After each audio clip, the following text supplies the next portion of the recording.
दोस्तों, ब्राह्मण की कल्पनाओं का जग एक नई कहानी में आप सभी का स्वागत है।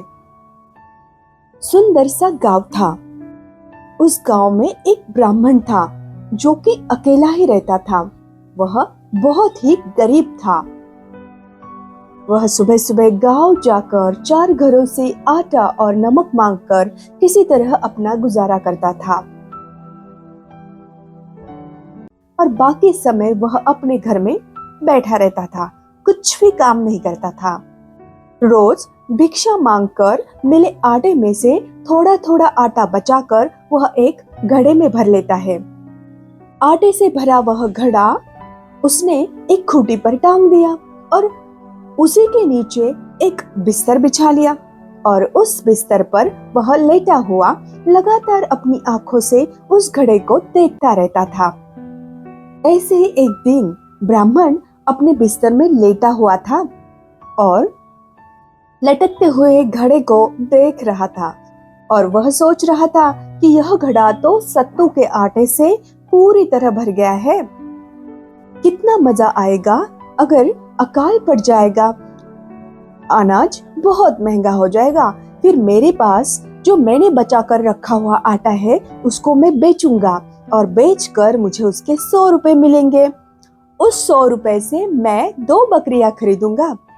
कुछ दिनों बाद 2 से और ज्यादा बकरियां हो जाएगी। फिर उस बकरियों को बेचकर मैं गाय खरीदूंगा। फिर गायों को बेचकर मैं भैंस खरीदूंगा। फिर भैंसों को बेचकर मैं घोड़े खरीदूंगा। एक एक घोड़े की कीमत कई हजार रुपए होती है। इस तरह घोड़े बेचकर मुझे बहुत सारा पैसा मिल जाएगा। फिर मैं एक बड़ा 4 मंजिला महल बनवाऊंगा और घर में नौकर चाकरों की कोई कमी नहीं होगी। तब एक बहुत अमीर आदमी मेरे पास आएगा और उसकी खूबसूरत बेटी की शादी मुझसे कराएगा। मुझे उससे एक बेटा हो जाएगा। मैं उसका नाम सोम शर्मा रखूंगा। कुछ दिनों बाद वह रेंगने लगेगा। ऐसे ही एक दिन मैं घोड़े के अस्तबल के पास आराम से कुर्सी पर बैठा रहूंगा।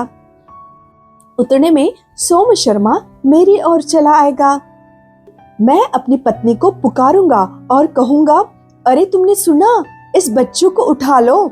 लेकिन वह घर के कामों में लीन होने के कारण मेरी पुकार नहीं सुनेगी। फिर मैं फिर से चिल्लाऊंगा। मेरी आवाज सुनकर वह दौड़कर मेरे पास आएगी।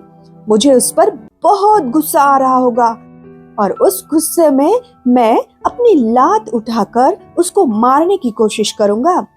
तो दोस्तों, इसी स्वप्न अवस्था में ब्राह्मण ने अपनी लात उठाई और जोर से लात मारी। जैसे उसने जोर से लात मारी, उसके ऊपर टंगा हुआ आटे का घड़ा फूट गया और सारा आटा पूरे घर में बिखर गया।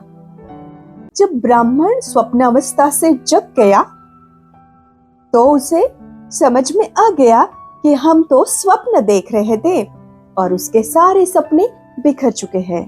तो देखा आपने दोस्तों, ऐसे ही दुर्भाग्य उस व्यक्ति का होता है जो बिना कोई काम किए अपनी शक्ति से परे बैठकर अपने मन को बस नियंत्रित करता रहता है।